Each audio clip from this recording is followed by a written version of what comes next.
It's time for another 1 minute story review, and today we're going to be looking at Trauma Center Second Opinion for the Wii. The Trauma Center series is essentially an anime medical drama.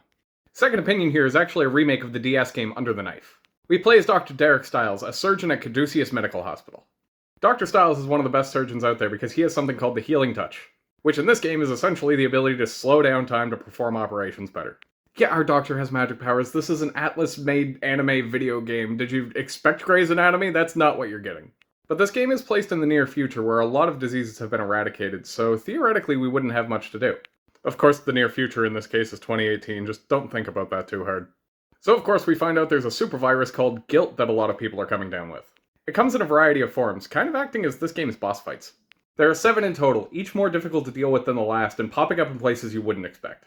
This is only going to make sense to people who have played, but Guilt made me hate triangles. And because things can never be straightforward in my anime video game, it turns out that Guilt is a genetically engineered disease made by a terrorist group. It plays out as a pretty generic upping of the stakes, and there are a few twists and turns, but it's not that interesting. Where I think this game really shines is actually the patient briefings of all places. You talk through each operation with your staff, going over what brought the patient here and their medical history and various other parts of their life. And sometimes you get to talk to the patient directly and they can thank you or hate you or however the hell they feel. The public's weird. And it's these moments that make the gameplay feel more impactful, like it matters, because you're working on an actual person, someone that you've learned about and talked to, and it really can hit home. Aside from the insane anime stuff, Trauma Center itself is actually a pretty decent medical drama. This one can be a bit tricky to play because it does require motion controls on the Wii, but if you get the chance, you really should. You're in for a very unique experience you're not going to get from any other game.